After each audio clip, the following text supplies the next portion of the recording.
तो सर मैं आप लोग से ये जानना चाहता हूँ कि 26 अलीपुर डॉक्टर अम्बेडकर स्मारक पे आप लोग आए हैं, पहली बार है कि सेकंड है कि और भी चक्कर आए हैं, इसके बारे में बताइए। मतलब अपना परिचय बताना। जी, मेरा नाम रोहित चंदेल है और मैं त्रिलोकपुरी से आया हूँ, इंदिरा कैंप से। और मुझे यहाँ पर आकर काफ़ी अच्छा लगा। बेसिकली मैं तो हर महीने हर हफ्ते आता ही रहता हूँ यहाँ पर, और मेरा तो रोज़ का ही काम हो गया क्योंकि ट्यूशन पढ़ाता हूँ।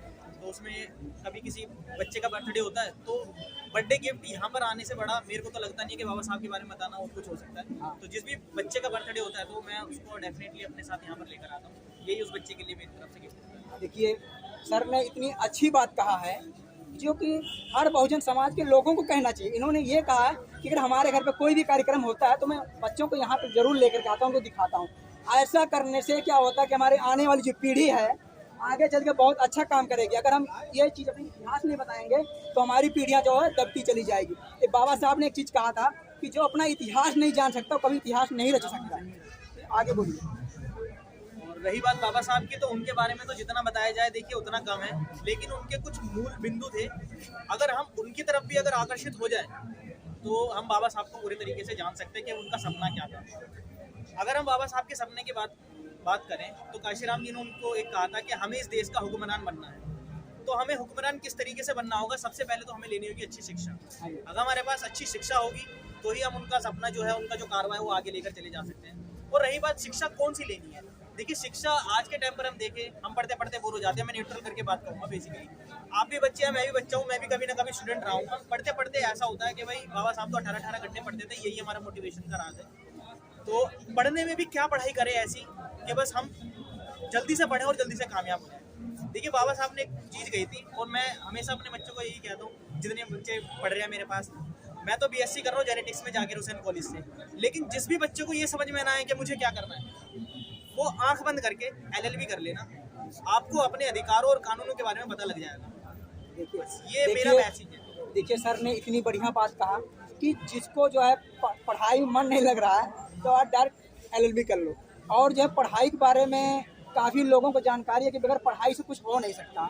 चाहे किसी भी मतलब पद पे जाना चाहो, सरकारी नौकरी या प्राइवेट सेक्टर में जाइए, बगैर पढ़ाई से कुछ नहीं हो सकता। ना पढ़ाई करने का काम एक होता है, तो होता है क्या, राजनेता बनो। नेता बन जो लोग नेता बनते हैं वो पढ़े नहीं लिखे तब भी वो नेता बन जाएंगे। किस लिए बनते हैं नेता? ये हमारे डॉक्टर B.R. अम्बेडकर साहब जी का देन है, जो कि बाबा साहब ने संविधान बनाया। संविधान को बनाने में 2 साल 11 महीना 18 दिन लगा।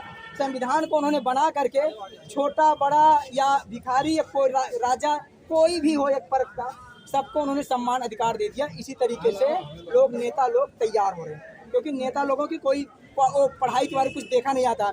अगर 8वीं पास है वो भी नेता बन जाता है, 10वीं पास है वो भी नेता बन जाता है, क्लास 2 पास वो भी नेता बन जाता है, क्योंकि उसको जनता चुन लेती है। ये भारतीय संविधान का देन है। तो मैं अब एक सर हमारे साथ और जुड़े हैं, उनसे बात करेंगे, उनकी पूरी परिचय जानेंगे, आप कहाँ से आए हैं और ये जो स्मारक पे पहली बार की सेकंड भी है। तो सर अपना परिचय बताइए। सर मैं इटावा का रहने वाला हूँ और दिल्ली यूनिवर्सिटी का छात्र हूँ। तो वर्तमान में मैं दिल्ली में ही रह रहा हूँ और यहाँ पे मैं पहली बार आया हूँ। तो यहाँ पर आपको आने से मतलब क्या फील हो रहा है? सर यहाँ पे आकर मुझे बहुत अच्छा लग रहा है और हमारे जो भी मित्र हैं यूनिवर्सिटी के हैं या हमारे इटावा से है, मैं उनको एक बार ज़रूर ये बात कहना चाहूँगा आपके चैनल के माध्यम से, वो यहाँ पर बाबा साहब के इस मृत्यु भूमि पर ज़रूर आए, जो बाबा साहब की कर्म भूमि भी रही है, यहाँ पर ज़रूर आए। तो यहाँ पर आप कह रहे हैं कि हर लोग को आना चाहिए, तो हम लोग यहाँ पर कई बार आते, ज़्यादातर लोग आते नहीं, क्या चक्कर है? हाँ सर, चक्कर क्या है कि इस तरह से जो बहुजन मीडिया है या जो मेन स्ट्रीम मीडिया है उसमें इस तरह से प्रचार नहीं किया जा रहा है क्योंकि मैं यहाँ दिल्ली 4-5 महीने से रह रहा हूँ, मैं जब से एडमिशन DCU में हुआ है, लेकिन मुझे अभी पता चला कि यहाँ बाबा साहब का स्मारक भी है। तो कहीं ना कहीं जानकारी का अभाव भी है जी। तो आप जो है यहाँ से जब अपने घर जाएंगे, यहाँ से क्या चीज़ लेकर के जाएंगे? हाँ, यहाँ से मैंने कई सारी वीडियो क्लिप बनाई है, दिखाऊंगा, कुछ इंटरेस्टिंग बताऊंगा बाबा साहब के बारे में। जैसे जब बाबा साहब की एक कर्म भूमि रही है तो यहाँ पे उनके जुड़े हुए कुछ इमोशनल अटैच भी हो जाता है लोगों को, तो उन सारी चीज़ों के बारे में बताऊंगा।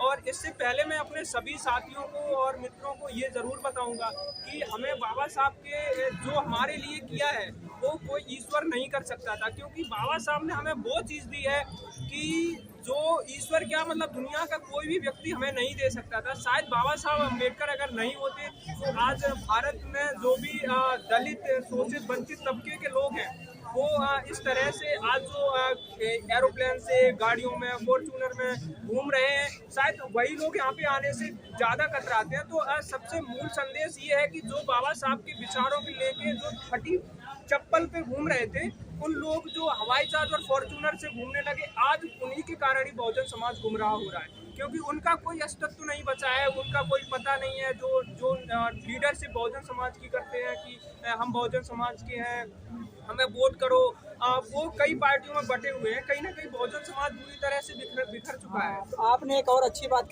छेड़ दिया है, तो मैं बता देता हूँ। जी, जैसे आपने कहा कि बहुजन समाज जो है अलग अलग संगठन में बटे हुए हैं, उन सबको एक आना चाहिए, तो आने का रास्ता क्या एक है? सर आने का रास्ता यही है कि हम लोग हमारे पास अगर राजनीतिक रूप से हम बात करें तो शायद नहीं आ सकते, लेकिन अगर हम अपने बहुजन संस्कृति की बात करें, चाहे संत रविदास रहे हो, कबीर रहे हो, महात्मा बुद्ध रहे हो, डॉक्टर अंबेडकर रहे हो, ऐसे कई सारे पर्सनालिटी हमारे पास हैं कि जिनकी आइडियोलॉजी के लेके क्योंकि सारा बहुजन समाज के जितने भी संगठन है वो डॉक्टर बाबा साहब भीमराव अम्बेडकर वो सभी अपना आदर्श मान के ही राजनीति करते हैं। तो बाबा साहब अम्बेडकर के नाम से ही वो सारे बहुजन संगठन या बहुजन राजनीतिक पार्टियां जो भी हैं वो एक हो सकती हैं। तो जब बाबा साहब के विचारों के लेके संगठन लोग बनाते हैं, अलग अलग डिवाइड हो जाते हैं, तो हमें क्या जरूरी है संगठन बनाने का? ये फायदा है? देखो संगठन बनाने का फायदा तो कुछ नहीं है, क्योंकि अगर वर्तमान में बात करें तो जैसे बहुजन समाज पार्टी, बहुजन समाज पार्टी इतनी बड़ी पार्टी इतनी जल्दी बन गई, राष्ट्रीय लेवल पे पहुंच गई, तो आज हम उसका भी देख रहे हैं कि वह धीरे धीरे उसका भी जनाधार खत्म होता जा रहा है। तो मतलब बहुजन समाज पार्टी को जनाधार खत्म हो रहा, तो कौन खत्म करवा रहा है? देखो खत्म करने के पीछे क्या है कि समाज में जो छोटे छोटे गुट बने हुए हैं, ये कहीं ना कहीं चाहे बीजेपी हो चाहे कांग्रेस पार्टी हो, ये इस तरह से कह सकते हैं कि इन लोगों को जैसे कई सारे दल बने हुए हैं, छोटे छोटे संगठन बना लेते हैं। इसका एक कारण ये भी हो सकता है कि जो बहुजन बंटवारे की राजनीति है, फूट डालो और राज करो की नीति है, उस तरह से जो बड़ी पार्टियां हैं देश में वो राजनीति करती हैं, उन्हीं की बदौलत हम कह सकते हैं कि शायद बहुजन समाज बढ़ रहा है। तो अगर ऐसे सिलसिला चलता रहेगा तो आपको लगता है कि बहुजन सत्ता आएगा कि नहीं आएगा? नहीं, अगर ऐसा सिलसिला चलता रहा तो जरूर आने की कोई चांस नहीं है, लेकिन हाँ ये बात जरूर है कि जो हम उम्र लोग हैं वो जरूर इस बात को हमें लग रहा है समझेंगे। जब हम लोग जानेंगे बाबा साहब के बारे में, हम लोग पढ़ेंगे, तो शायद हम लोग किसी एक मंच के नीचे ना जाकर, मतलब किसी अलग टुकड़ों में किसी संगठन के नीचे ना जाकर, कि हम युवा अपने फ्यूचर में आने वाले समय में एक होकर जरूर राजनीतिक सत्ता पर काबिज होगा। सर आइए है कि युवाओं तो ज़्यादा भटक रहे हैं और नए नए पार्टियों में जा रहे हैं, युवा तो जा रहे हैं, बुजुर्ग कोई जा नहीं रहा है। देखो मैं बताता हूँ, एक आज़ाद समाज पार्टी भी अभी उसका गठन हुआ है। हाँ जी। उसका हाल क्या है कि जैसे हमारे कई सारे साथी उसमें जुड़े हुए हैं, वो क्या करते हैं कि जब हमारा पढ़ने का काम होता है, उनके पिताजी मजदूरी करते हैं 200 रुपए है, और वो झंडा उठाने का काम करते हैं। जब उनका पढ़ने का समय होता है तो वो झंडा उठा के मोटरसाइकिल पे चिल्ला के जय जय जय जय जय भीम करते हैं। तो इससे कुछ होने वाला नहीं है जब तक हम बाबा साहब के विचारों को पढ़ेंगे नहीं, उन्होंने क्या किया हमारे लिए। बाबा साहब ने हमें ये सिखाया है कि जिस जमीन पे, जिस आसमान के नीचे हम रहते हैं, जितनी देश के सारे लोगों की हिस्सेदारी है, उतनी हिस्सेदारी हमारी है। हम अपनी हिस्सेदारी को नहीं भूल सकते हैं। आज हम गांवों में देखते हैं हमारे लोगों के पास जमीन नहीं है, कहीं भी चले जाओ हमारे लोग ही मजदूर मिलेंगे। बहुजन समाज के लोग कहते हैं हम तो 85% है, तो 85% है कहाँ? दिखाई दे रहे हैं 85%? 85% है जरूर, लेकिन जैसे मान्यवर है साहब कहाँ पे 85%?